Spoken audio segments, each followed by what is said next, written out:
I'm talking to companies that are using paperwork orders today and asking me about our AI capabilities. I'm like, buddy, why don't you first digitize your maintenance software before you start getting carried away with AI? We had a client last week that said they got all the internal approvals and they had to submit a 40-page ROI estimation document on how Appwork is going to sit internally. And they're like, we just completely made shit up. They're like, we don't know. It's trial and error. There's so many different ways to centralize. And, I asked a lot of people, so, what's your plans for centralization? And 9 out of 10 people said, oh, we're waiting for everybody else to try it, fail, and then see what they did wrong so that we could do it a little bit better. We realized that there's no technology in the world that will ever replace maintenance. You can't use technology to replace maintenance. Can AI be used to identify potential legal red flags? If I was to buy your product, I'm gonna have to buy your product and buy something else to solve my other problems, because there's just a million other things. In other words, create an AI profile that actually could help them get all the required maintenance training that their company is requiring, and also be like the technical assistance. How far or how close are we? As a trainer, Adrian, the answer is centuries. We'll never get there. Never, never, never. Welcome, everybody. I want to start, by going around the virtual room. And hi, Jake. We have Darren that's just joining us right now. I want to start by introducing our special guest today. He's a operator at heart. He's been operating real estate, multifamily real estate for a number of years, and also he is the CEO of a tech company. The way this tech company started was him as an operator being frustrated with existing systems in place. And they said, well, I think we have an idea to do this better than whatever's out there. And that's how everything started. But I'm not going to reveal a lot more, Sean. I'm going to let you, I'm going to give the floor to you. Please introduce yourself to the group here. Tell us a little bit about yourself, about your background, how Appwork started, and give us a little bit of some interesting stuff that's happening right there when it comes to prop tech that's specific to maintenance. And then we're gonna go around the table and introduce everybody else, and then we'll shoot at you. You're gonna be our main target. We're gonna be shooting straight and asking you all the questions that we want to get answers for when it comes to technology and AI specific. All right, awesome. Well, first of all, thank you for having me, Adrian. Thank you, everybody for having me. It's great to meet you. Some familiar faces, some new faces. Like Adrian said, my background is in operations. I still consider myself an operator. I haven't yet registered to me that I've transitioned and I'm now a vendor. So as people ask me what I do, I operate properties. I was the SVP of operations at a nationwide property management company. We owned and operated properties throughout the US. We also had a third-party management arm. So we kind of, been in it for a while. At the most recent company I was with, I was there for about 10 years, running the operations. We were always a very tech-forward company. What we decided was in 2016, 2017, we decided that we used Yardi. And we said, we're just going to start building technology for whatever to fill the gap of whatever we couldn't accomplish out of Yardi. There was actually no vision. It wasn't like we didn't set out to build any specific kind of solution. We just wanted to fill the gaps within our operation. Fast forward to 2021, we kind of look back at what we built. And interestingly enough, about 90% of what we built was a maintenance software, which is actually very interesting. And for us as an operator, we weren't looking to really build full stack solutions. We were looking to, solve for gaps. So at that point in time, we said, hey, maintenance is clearly a big issue within our portfolio. Let's do some research and let's subscribe. Let's buy a maintenance software. So we started doing demos and market research on what was available out there. And something that we found very interesting was that what we had already created, call it accidentally, was actually far superior than anything else we saw in the market. Obviously, the light bulb started going off, and hey, why don't we bring this to market? Well, if this is where the maintenance space is at, we can come in here with a far superior product. So, around that time in 2021, we decided to launch the product. For me, I was still running the operations. It was kind of a side gig for us. But fast forward to kind of really this year at the end of 2023 is really when things started picking up for us. So in January of 2024, not even a year ago, I left a management company I was with to focus full time on really growing and building app work. And I mean, since then we're now working with, I think 5 or 6 of the NMHC top 50 operators. Hundreds of thousands of units are now on our platform. So it's amazing how, we went from being nobodies about a year ago to working with some of the largest operators and many more in counting, that hopefully coming on soon. So it's fascinating to see. And I think one of the things that it really points to is just the current state of maintenance technology, what's out there on the market, what companies are using. I think what I've seen and just talking to so many people, and I think this is a great call for me to be on. You guys are more than welcome to chime in with, agree or disagree on this. But I think a lot of companies are saving maintenance technology or maintenance optimization for last because it's the most difficult thing. Right? I mean, maintenance, if you think about it, it makes up 50% of your workforce. It's the most inefficient part of the day-to-day operations and property management. It's your largest controllable operating expense, but it's not a top priority for so many operators. And it's because it's not something, leasing, you can solve that easily. Well, let's just implement an AI system and boom, leasing's fixed, right? Couple that with centralization, leasing centralization, put everybody in the office, and leasing is now 1,000 times more efficient. You can't just do that with maintenance. Even on a centralization, even the companies trying to be innovative and centralizing, companies it's trial and error. There's so many different ways to centralize. There's so many things that could go wrong with a maintenance centralization. I was at OpTech last week. We're talking to a lot of, fairly large operators. Everybody's of course talking about the big buzzwords of centralization. And, I asked a lot of people, so, what's your plans for centralization? And 9 out of 10 people said, oh, we're waiting for everybody else to try it, fail, and then see what they did wrong so that we could do it a little bit better. Because, people, it's a big thing. You obviously don't want to do it. People are scared to fail in maintenance centralization because it's so impactful for their operation. Clients that we're working with, current clients, prospective clients, people always, what's the latest technology when it comes to maintenance, right? That's what they're looking for. But then when we get into their operation, it's like, all right, so how do you take care of work orders now?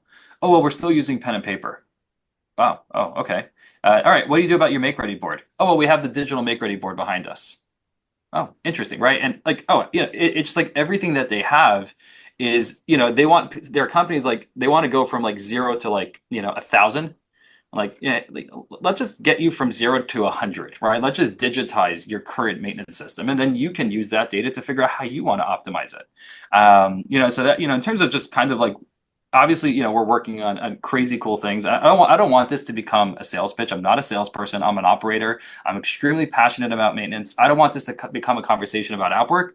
So I'm not going to go into what we do and how awesome we are. Again, if anybody here wants to learn about that, I'm happy to set up a call with you and go into that. But I mean, there's a lot of crazy cool technology that we're building that others are also building in the maintenance space to really enhance operations and take maintenance to the next level. But one of the things that I've seen, I mean, I was in Washington, D.C. yesterday launching a client, and just hearing what they're coming from what they're going to was mind blowing to me. I'm like, and this was a company that considered themselves, tech forward and, very innovative. And like, again, they're going from paper work orders to a digitized system. It's mind blowing to see where the industry is. And I think people have to realize this current state of multifamily maintenance when it comes to technology adoption, right? Again, on the one end of the industry, companies are using AI and fully automating their leasing process, and then they're using papers for work orders. It's just like mind blowing to see the two opposite extremes, how properties operate operationally. But in terms of AI, which is I think a big topic that we wanted to talk about today. One of the things that we are doing differently, obviously AI, like Adrian said, I think when people say AI, people think of it more as ChatGPT or what they say conversational AI. Right, you can have a conversation with AI, and the benefits of that I think are self-explanatory. Right, you can use that to help triage work orders. You can use that to help guide maintenance technique. I mean, there's so much benefits to that, but I think those benefits are obvious. There's concerns to that, obviously, with anything related to AI. But we took a little bit of a different approach, trying to be a little bit more creative when it came to AI and how we can use that. And it kind of started with one very important fundamental concept for us as a company. We realized that there's no technology in the world that will ever replace maintenance. You can't use technology to replace maintenance. Very, very difficult. Even if companies say, well, I want to operate more efficiently, reduce my maintenance headcount, it's still, again, maintenance is that thing that you're always going to need somebody to go fix the toilet. It's not going to fix itself. Again, you can get more efficient. You can reduce your turn times, turn units faster. That's really important. Will save you millions of dollars, right? You can close out work orders quicker. Also, really important, save you millions of dollars, both in resident retention and other direct or indirect savings there. But at the end of the day, unlike leasing, maintenance is something that the pipe will simply not fix itself. So that was the premise of our whole company, was really about that. And we've put a tremendous amount of focus on our technicians, right? That's our end users, right? So knowing that we're not going to replace them, how do we make them more efficient? And that's where we started thinking of AI and how that could help them.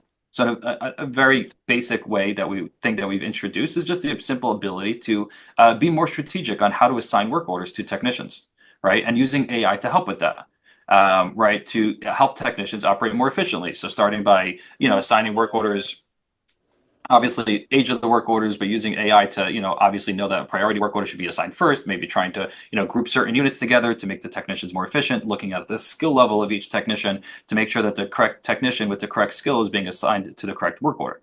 Right. So that's one incredible way how we're using AI, not to replace technicians, but more, again, to support and enhance the efficiency of technicians.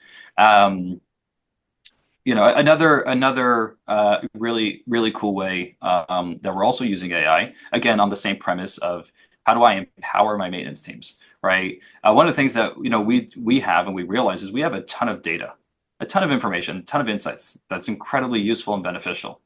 And what we realize, and Outbreak has all these fancy graphs and analytics and reports that can be ran, but as we all know, most of those reports and graphs and analytics are typically ran on a corporate level. Maybe analysts, asset managers, regional managers, if you're lucky, sometimes property managers, maybe regional maintenance supervisors, maintenance directors are the ones pulling the data. And that data is extremely beneficial to the people pulling the data to help them do their job. But what often happens is that data then either doesn't get pushed downwards, right?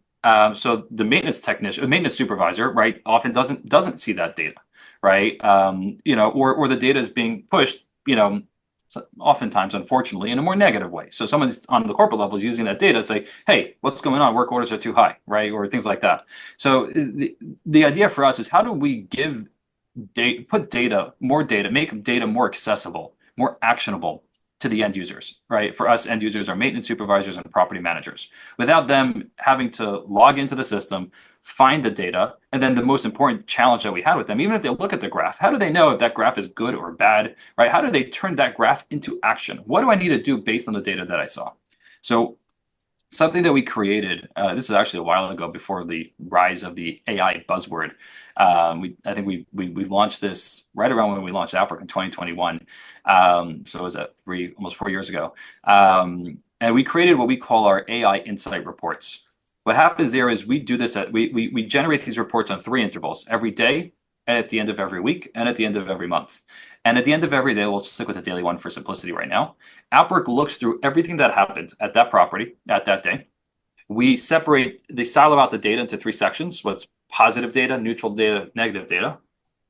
Essentially, getting rid of the neutral data, no one cares about that. We then take the positive data and the negative data, we convert that into action, and then that action is essentially a sentence, and then we email those sentences to the property managers, maintenance supervisors, and obviously it's that goes up the chain as well, equally beneficial for those up the chain as well. So for example, I would get a report, and for me as running the operations, I would subscribe to these reports, and you could turn them on and off for property level. So I would get them for essentially, I had them, I think, for like the 10 worst performing properties. I would get them every single day, and getting them for the entire portfolio would be hard to digest. But what I got is a quick summary of this property. Hey, work orders are doing well. Units are taking too long to turn.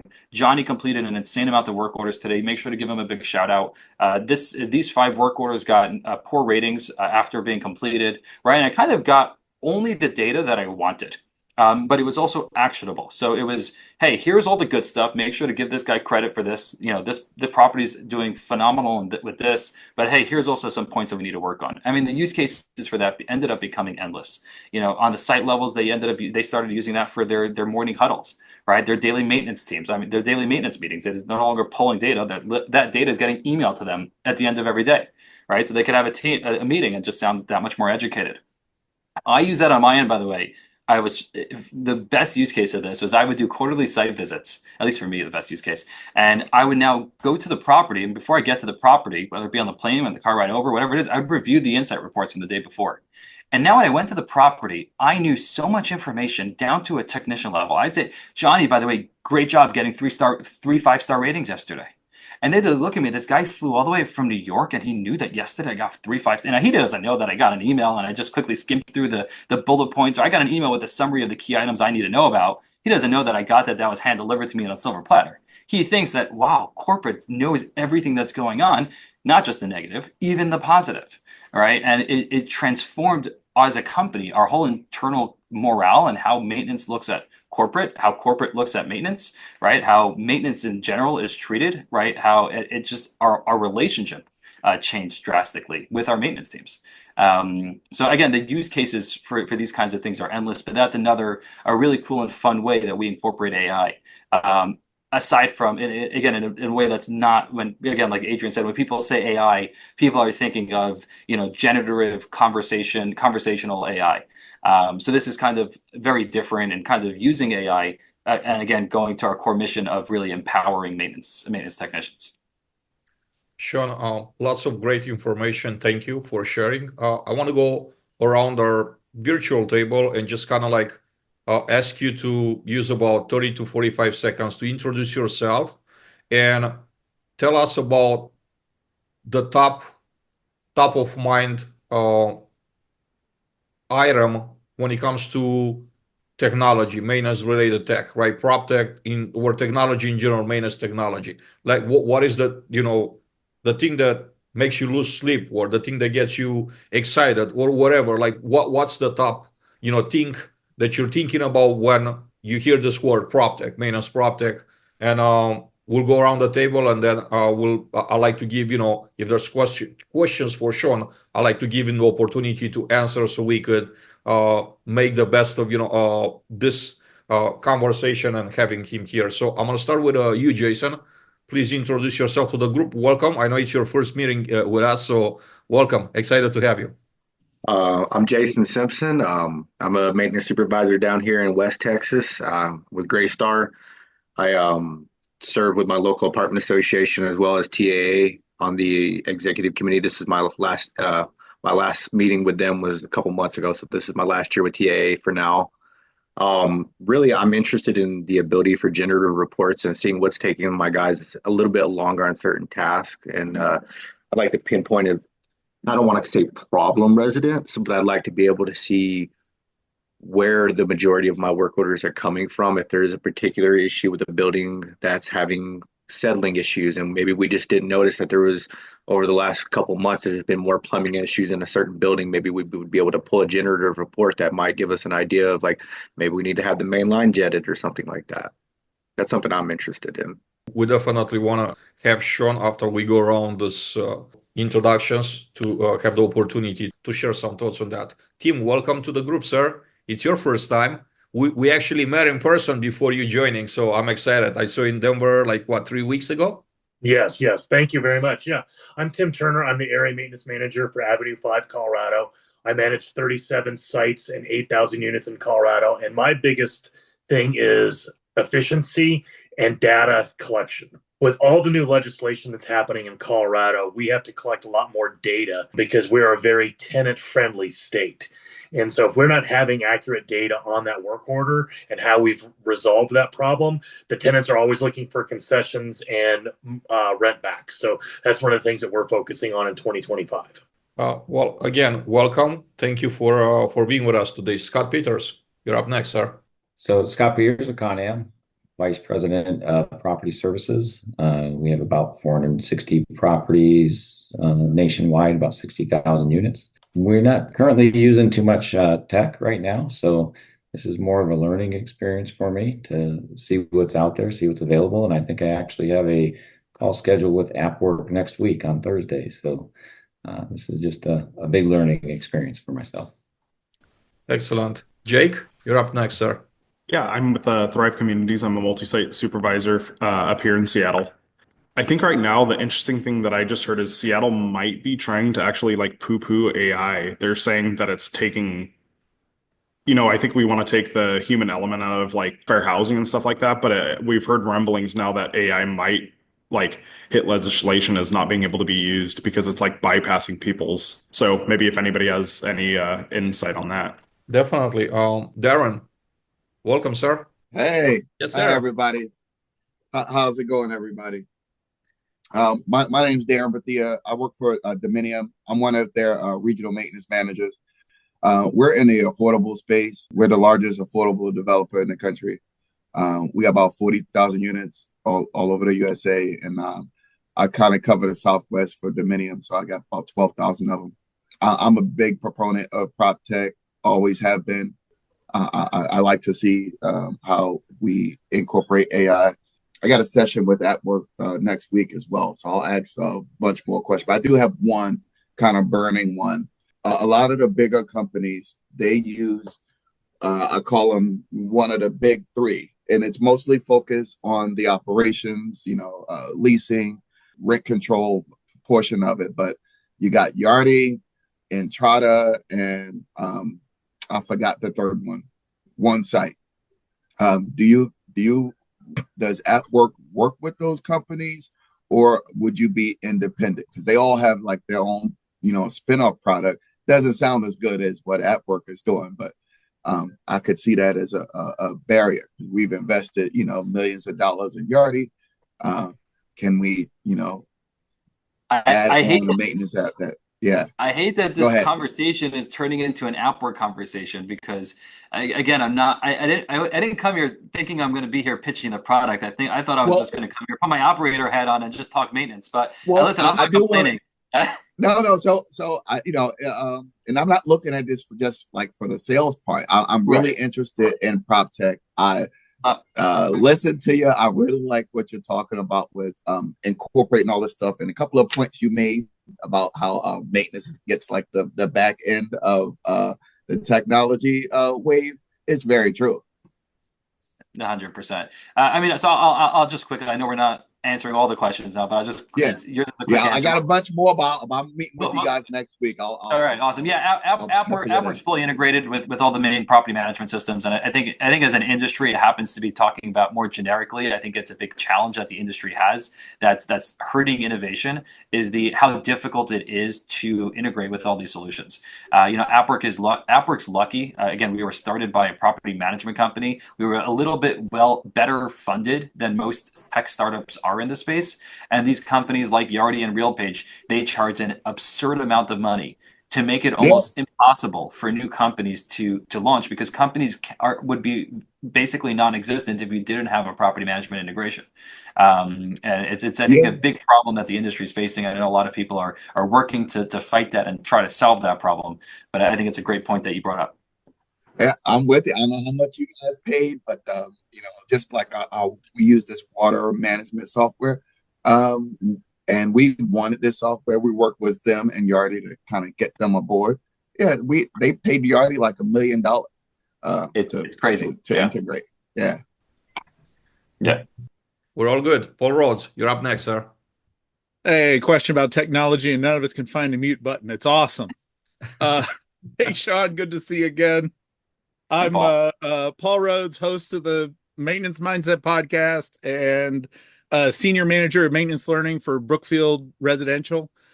The question I would like to answer is similar to what Tim is looking for, and that is, can AI be used to identify potential legal red flags? Not only where fair housing is concerned, but also kind of taking what Jason was asking about and maintenance or procedure. I know specifically AppWork can do that on the skill level, direct work orders, but I'm actually interested in one level above. and I am hesitantly optimistic about using the technology. So, a conscientious objector, I think. Great to see y'all. Good to see you, Darren. Thanks, Paul. Juan, you're up next, sir. How's it going, everybody? My name is Juan Lara Islas, and got an announcement on Monday, so we'll just leave it at a managing director for a national company. Um, but I think from a holistic, big picture view, I think when you're investing in these prop techs, right? I think the biggest thing is from the corporate view is we're investing dollars, we're wanting to see the ROI, but the app or the tech isn't being used. So it's how do we, implement, or how do we make sure that we get our employees buy into that? And I think, how would those app or tech companies come in and assist with that? Thank you, Juan. Peter? Hi there, everyone. Peter Christensen, work for Center Space. We have about 13,000 units. I'm director of maintenance and purchasing for them. My top AI question would be contracts, specifically elevator contracts, we use physical audits and everything like that. But for me, the follow-up is pretty challenging with that. And then also when elevator companies submit bills, sometimes they don't abide by the contract. So it'd be nice to have, I know there's several of them that have contacted me about it. They seem to have partial solutions and not real solutions to it.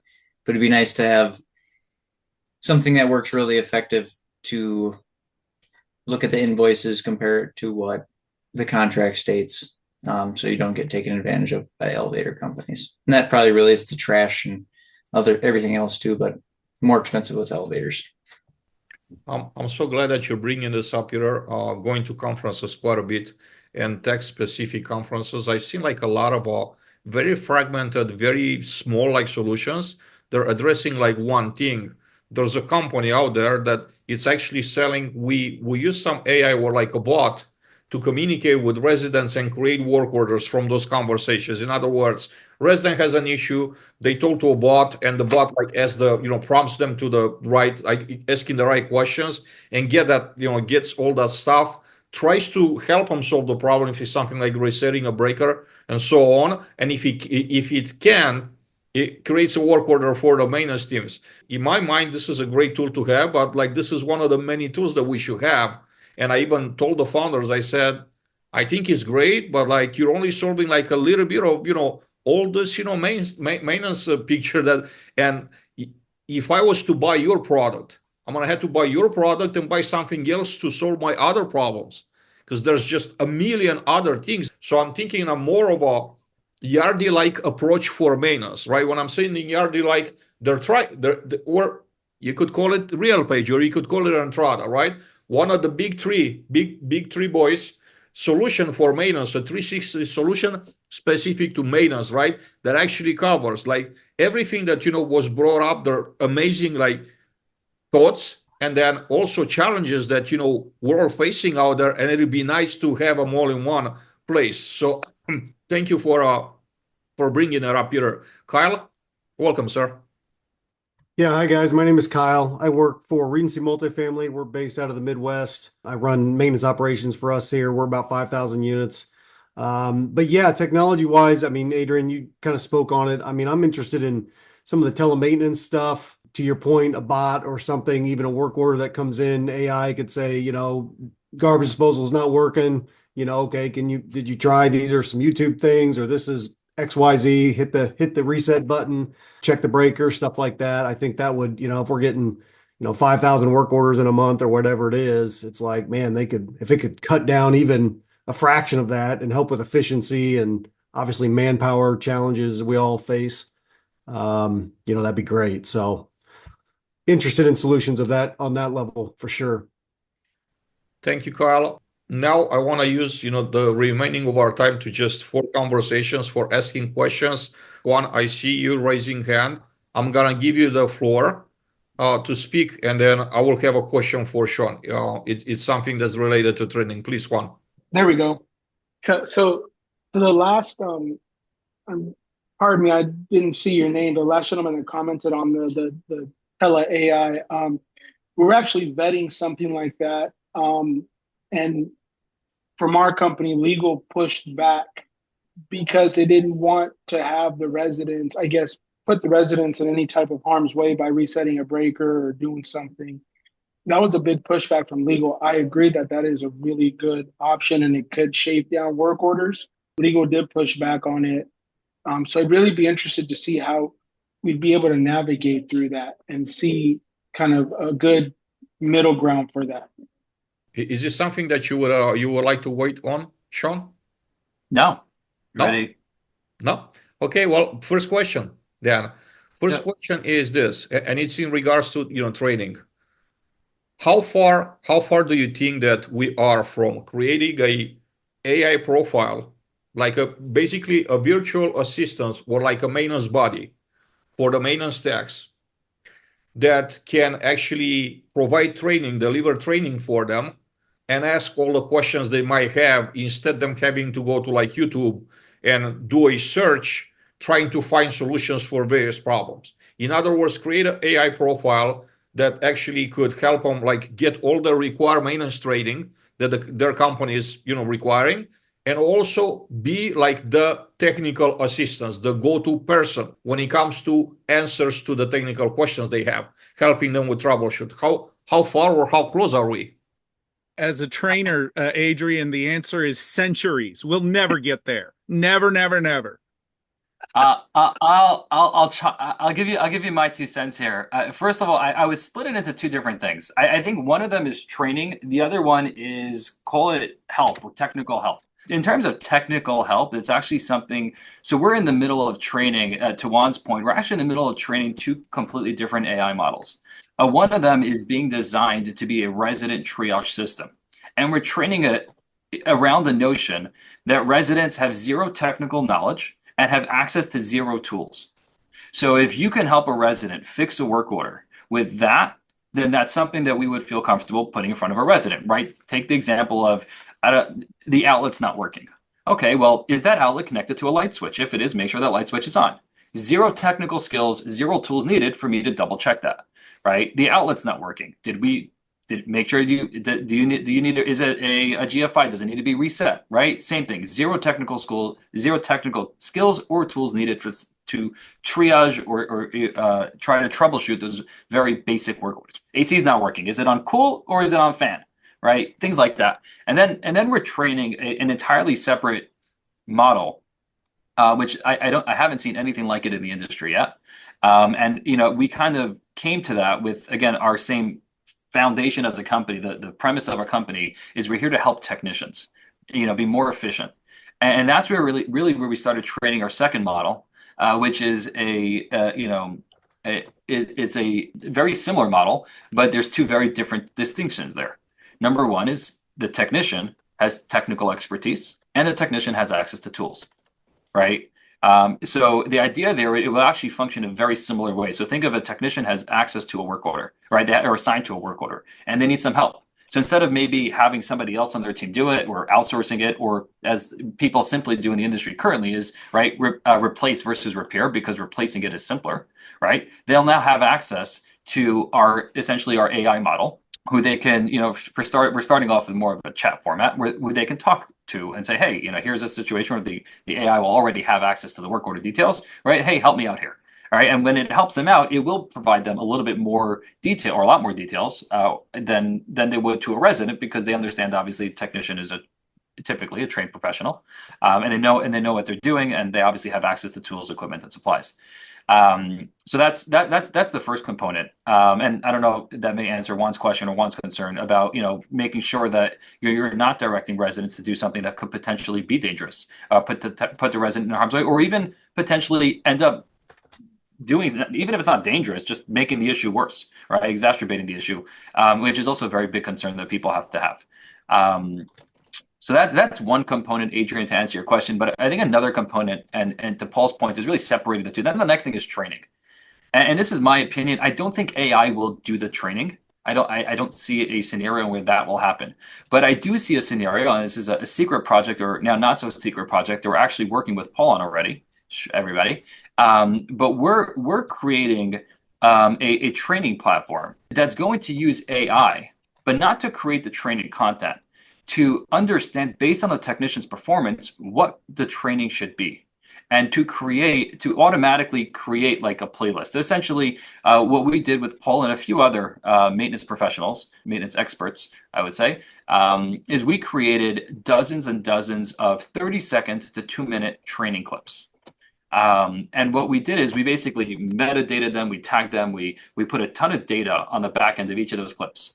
And on a very basic level, think of it as like a little Netflix or Spotify. Any technician could go in and just watch any of these super short, quick clips, right? That was a big pain point that I had. We implemented a really fancy maintenance learning software at the management company I was with. And to somebody else's point, it got zero usage. Nobody actually used it, and we ended up paying for a maintenance training system that wasn't used. So, I'm a believer, if you make it super simple, the technicians already have it in the app. It's not a separate login. It's super quick, 30-second to 2-minute videos that they can watch, easy to digest, learn something from. It will get a lot more usage. So that's the first part of it. But the other part is we can then leverage the data that I have. AppWork has an insane amount of data. One of the very basic pieces of data that we have is we collect ratings and reviews from residents on completed work orders. Based off of that data, I could then use AI to automatically curate, think of it as a Spotify playlist for that technician. Hey, based on your performance, you should watch these 10 30-second videos. Right. And that's where I think AI can really be used to help training. So you're not putting a technician who's an expert at HVAC through a really boring HVAC training that he already knows, maybe even better than the instructor. Right. You're giving him more curated training based on his performance. Right. We also have a concept in AppWork called callbacks. We know, this technician, they completed 55 HVAC work orders, but 25% of those were called back due to various reasons. And we even track the reasons why they were called back. So we can use that data to say, ooh, this guy needs an HVAC training. And within HVAC, based on the reasons for callback, these are the 5 HVAC videos I think he should watch. So that's where we see the future, hopefully, of training using AI, hopefully less than a century away. But that's kind of how I would answer that. I'd split that into 2 different things. One of them is, work order assistance, essentially using AI for technicians, but based on a model that understands that the technicians are technically skilled and have tools and supplies. And then, a really simple training system that understands the technician's performance and is able to suggest training videos based off of that. Thanks, Sean. Paul, you had your hand raised. Please, sir. Yeah, and I think this might actually speak a little bit to the legal concerns that somebody brought up about Seattle. And it does end in a question for you, Sean, but not AppWork kind of AI and seeing behind the curtain. It's my understanding that from a legal standpoint, AI is running into problems with daydreaming because it generates language not by understanding the language, but by mathematically predicting what word comes next in the sentence and evaluating what's happening. Depending on what trained the AI, it's easy for it to generate untrue or unfactual information.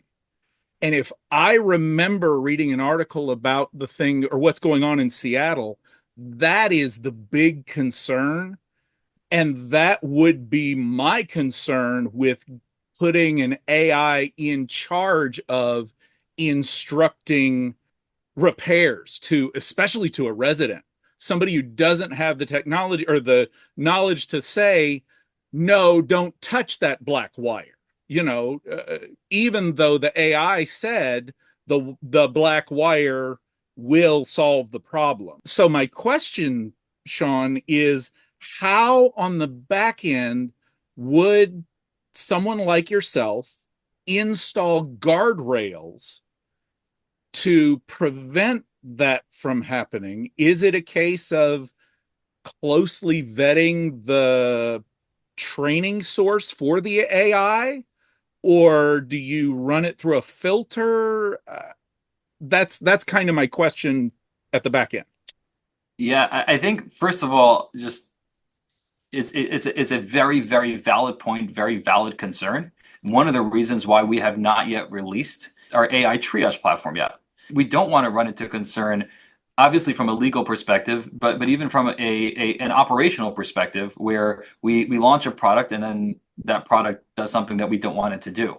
So obviously, even as probably one of the earliest maintenance companies to even adopt AI, we are doing it in a very, very, very cautious way, which is why all the AI that we have, first of all, obviously none of it so far is resident facing, but most of it is not conversational. It's more procedural, right? How we're using AI to assign work, even the training platform, right? We're using AI to simply just match up data to suggest training content.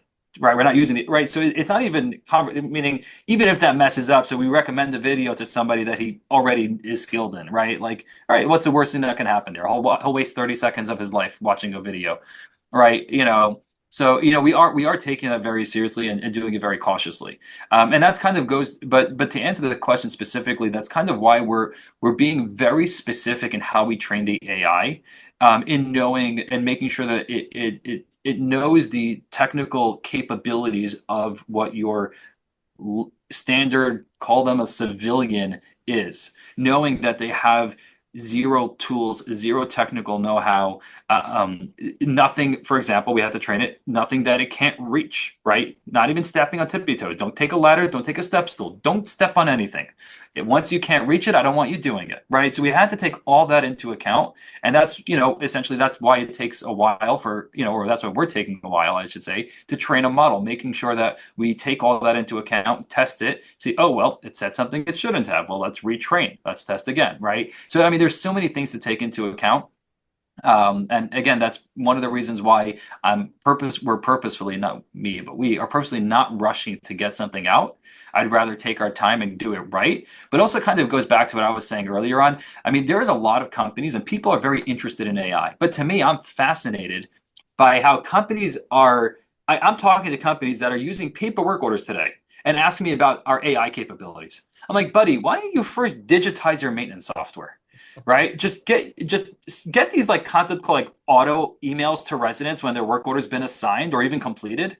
Let's work on that before you start getting carried away with AI. I think companies like us, we have to be thinking 10 steps ahead. And these are important things for us to be working on for the future. But I just don't think the maintenance industry is there yet. I think we first need to increase the general maintenance technology adoption, get companies out of the dark ages, digitize their make-ready boards, digitize their inspection platforms, automate the hell out of all of that, save them a ton of time, energy, resources, and money on all that. And once they got that figured out, 1,000%, let's go all in on AI and let's use AI to take their operations to the next level.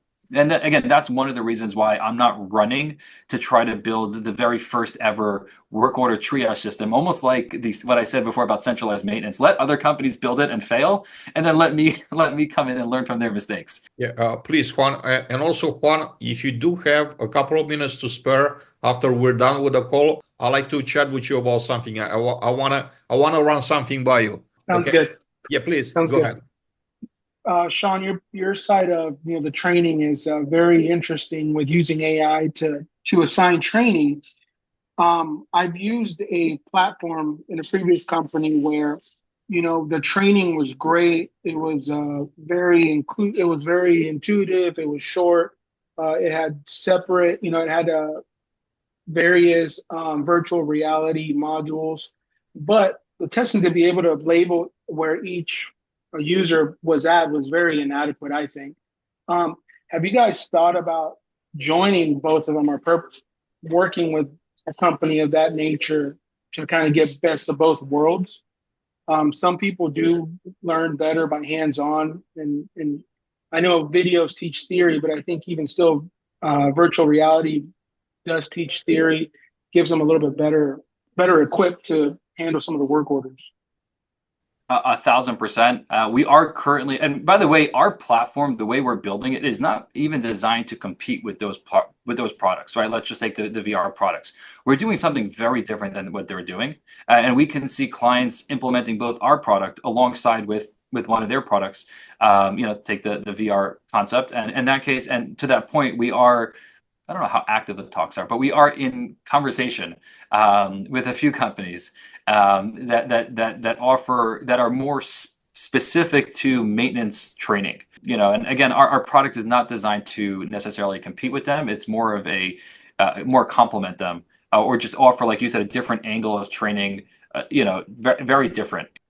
I think if you guys would be able to join that into one, I think that would definitely be a game changer. So yeah, and that's what we're working on, is an integration with them that it would, I think that the key there is using our data, sending them some of our data to help them deliver better content, better training, more focused training to the end user, but even also just making it more accessible. So one of the advantages that we have as a maintenance app is we're already in the palms of every maintenance technician's hand, right? They're already using our app on a daily basis. So instead of them having to log into a separate app for training, let's make that training available in our app. As we all know, maintenance, unfortunately, are a little bit of the less tech savvy people on, let's just say, on the operations side. And it's a big challenge to what you said earlier about the adoption.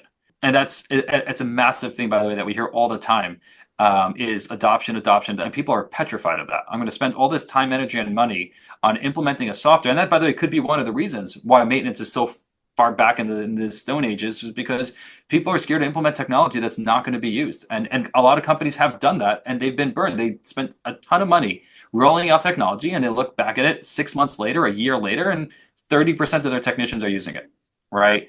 And I can tell you, for me as an operator, it's not just on the maintenance side; it's also on the leasing side. I've implemented plenty of prop tech solutions, only to find out, whether it be months or sometimes even longer, that it's only being somewhat used, whether it being somewhat used from a user, right? Not everybody in the company, or even maybe everybody's using it, but everybody's only using that much of it, right? And we signed up for it because it had all these amazing features, right? So those are two massive concerns. And again, going back to our core fundamentals as a company, what did I say 5 times here already?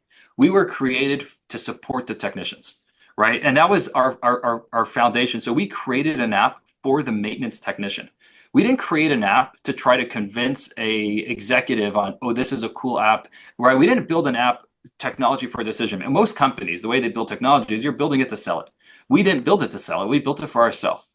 So we didn't build it to make it impressive that it sells well. We built it to make it actually use well. And that's why we put so much of our time, energy, and resources on creating an app from the bottom up versus the top down. So we started with our technicians. And I can tell you, yesterday, I was doing a training, doing a launch, and we actually did something. We started recently doing something very unique, and to kind of prove your point, Juan. It used to be when we would launch a client, so whether we do it virtually or in person, we offer both, by the way. We would launch them, and then we trained them, and then the following day the property would go live, right? They start using the system. And something that we actually at a client's request, we started doing. We did it once, and it was mind-blowingly successful. We started doing it going forward everywhere.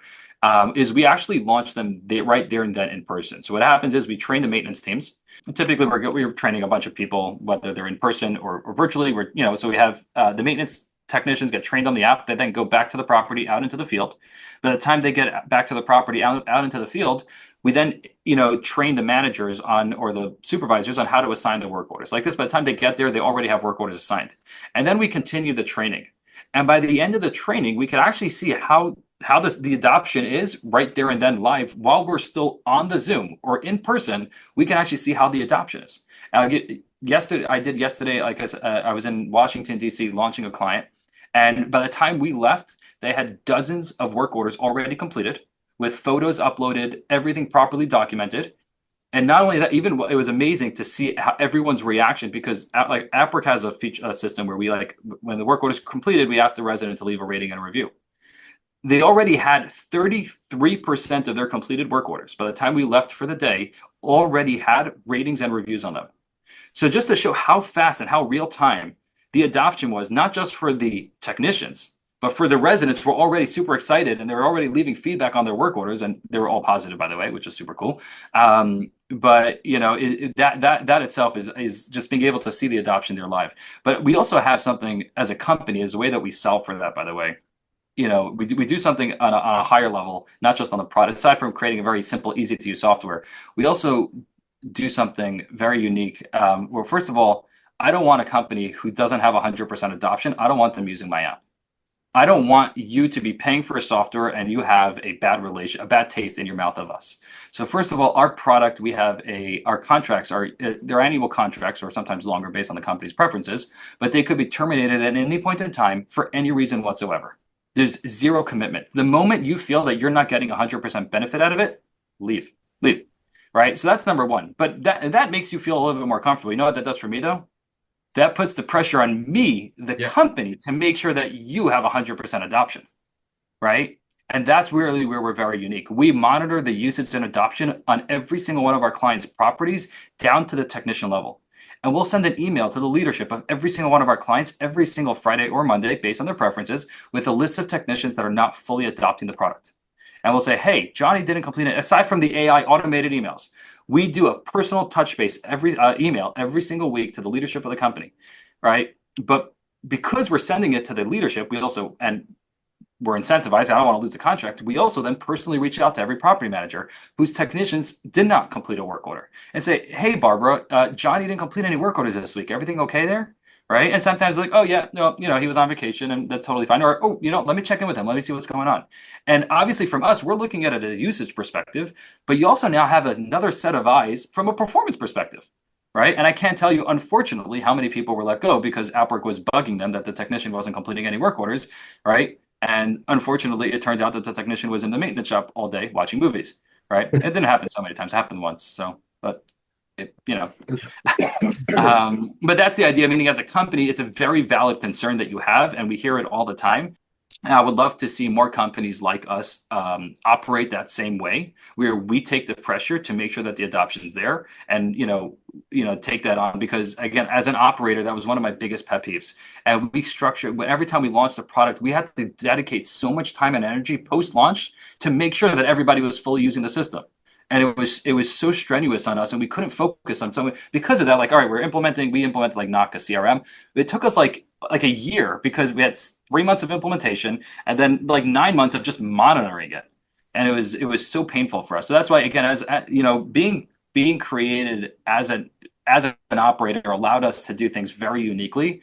And I kind of, as an operator, I took everything that I hated about vendors as an operator, and I kind of flipped it on its head when we launched the company. So, gentlemen, we have 4 of you that haven't asked Sean a question. I'm gonna challenge because we're almost up on time. I'm gonna challenge you to ask a question. I'm gonna challenge Sean to try to answer within less than a minute per question. So I'm not very good at that. I'll mute you. There you go. Like at the debates, you're gonna have to mute the mics. The debates are back. The debates are back now. We're a council. So Scott Peters, your question, sir, please shoot. Oh, I'm trying to think of one, and I think I'm just kind of going through this learning process because we're not really utilizing this stuff. So I really I'm going to lean on my meeting with AppWorks on Thursday next week to kind of jump through that to get a better understanding to see how it could be functional for us. Fair enough. Peter, your question? I'm kind of also in the same boat there. We have a fair bit of technology. We're in the process of utilizing technology, so it's good to know what other companies have out there because I like having options open once contracts are up and who to talk to. No worries. Kyle? Yeah, I guess my question's related to kind of ROI and working to understand how AppWork, how are we quantifying the savings, I guess, by switching or using AppWorks? I think that's been, how do you quantify time savings? How do you quantify efficiencies and data collection? I think that's probably my biggest, how do you get there? I don't know. It's an awesome question. Adrian, you're going to have to mute me here because there's no way I'm answering that in less than a minute. 59, 58, 57. Go. Yeah, exactly. I'll tell you, Kyle, I think, first of all, to your point, obviously it's not just at AppWork, it's in generally how do companies quantify an ROI in a maintenance technology? And I think that's also one of the biggest reasons why maintenance technology is not front and center in so many companies when like we said before, it's maintenance is so important operationally and it's so inefficient, but how do I justify the ROI? I mean, we had a client last week that said they got all the internal approvals and they had to submit like a 40-page ROI estimation document on how AppWork is going to sit internally. And they're like, we just completely made shit up. They're like, we don't know. And I'll tell you, the thing is, you have to benchmark it to get the ROI. If you want, I could give you estimations. I could say, yeah, you'll save 30%, you'll increase your productivity by 30%, you reduce your resident turnover by 15%. I could give you awesome stats, right? But they're all models. They're all based on assumptions. And the reason is because the data doesn't exist for me to compare it to, right? Even when we launch a client, we collect an insane amount of data, callbacks, right? A ratio, right? So I know exactly what percentage of work orders were called back after AppWork. I don't know what percentage of work orders were called back before AppWork, right? I don't know the technician's skill level.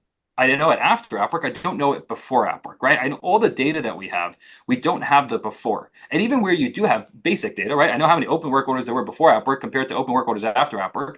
AppWork and a lot of other maintenance systems, unlike you have this concept of data integrity. With paper work orders, right? Or even some basic systems, anybody could just say work orders done, right? And so we had a client that actually implemented AppWork and their open work orders skyrocketed. And because they now had a true count of how many work orders were really open. Adrian, I believe you're a few seconds late on the meeting there. But again, I think it's a bigger answer that I can go a lot more in detailed on. Jason, your question, sir, for Sean. I was planning to talk originally about the getting wrong data from AI. Because I mean, I've seen it myself. I was working on an AC about a year or two ago, and I was just stumped and I couldn't find any particular data about what the issue. I couldn't even tell you what the problem was. Long story short, I used Snapchat's version of GPT or whatever you want to call it. 'Cause Snapchat has their own AI too, and it gave me some terrible information. That was originally what I was going to talk about, but I think you already touched on that a little bit. Jason, I'll flip your question a little differently, kind of what we were just saying before. Forget about AI. What about just regular maintenance and not getting accurate data? Forget about AI. Well, I just want to pull a report. How many open work orders have I had historically? What kind of work orders am I dealing with? How do I know that that's accurate, right? I mean, John, it says here Johnny completed 37 work orders. He claims he completed 50. Just to even touch on that, one of the properties I worked at when we used Yardi, and this is the only property I've ever worked at. When we actually did Yardi, they wanted all the data from when you walked in to walked out. They wanted every bit of that time you spent on that request actually on Yardi, and they would compile that data and pull up a report. But even then, to be completely honest, it wasn't always accurate. You'd walk in, they would start talking to you. Oh, hold on, let me get in this real quick. Getting accurate data is super difficult for guys who are running around with tools in their hands. They already have all this stuff on them. In general, as an operator, one of our biggest challenges, and I think one of the biggest motivations for us to create a platform like AppWork, was what we call data integrity. When it came to leasing, I knew how many phone calls the leasing agent answered, how many they missed, how many tours they did, how many leases they got, what their closing ratios were. I knew everything up to wazoo. It came to maintenance, it was a massive black hole. We knew nothing. Any data that I did have, I just simply couldn't trust, right? So we had to construct the entire system around this concept called data integrity. I think that's a massive problem. Just a quick story that I had as an operator is we had a property that was significantly underperforming, a distressed asset, and we basically brought in a team to really help us focus on it on a corporate level. And the first thing that did was start diving into work orders. And the property was like a 200 unit property that had like 450 open work orders. So they sent an email to the site. The next day, the property got it down to 6 work orders. You're telling me for a second that they completed 424 work orders in 24 hours? No, they went through in Yardi and cancel. Okay, this one was done, I think, a week ago. All right, complete. Cancel. And if the resident's upset, they'll call me back, right? And again, that means my original data wasn't good, and neither was my ending data good. Nothing was accurate, and we had no freaking clue of how many really open work orders I had. And that was a big problem for us operationally. So that's just an example. And I think just getting data to be accurate is a big challenge, and I think something that we solved in a creative way. Sean, much appreciated. Very engaging conversation. I wish we had 2 hours set, but everybody has to go do other things. So I also understand that. So it's always the toughest balance for me, because I could go on for hours, but also we have other commitments.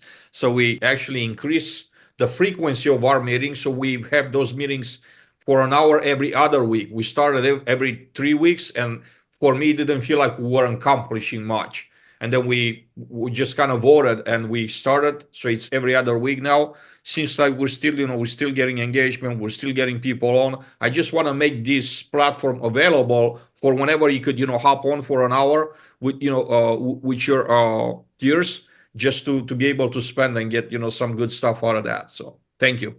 And thank you, all of you. 100%. Thank you, all of you, for, asking very pertinent questions, for being here. One thing, just as parting words on my end, again, I came in here not wanting to talk about app work, not wanting this to be a sales thing.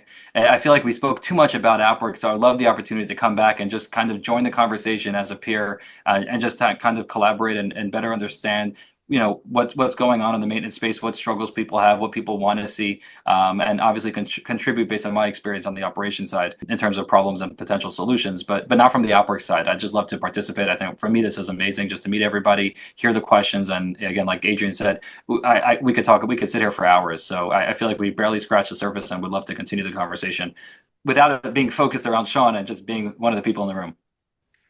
Definitely, Sean will make that happen. All right. Thank you all once Appreciate again. it. See you in a couple of weeks. And Yeah, it's thank great. you. Bye, everybody. Take care. It's good Thank seeing you you.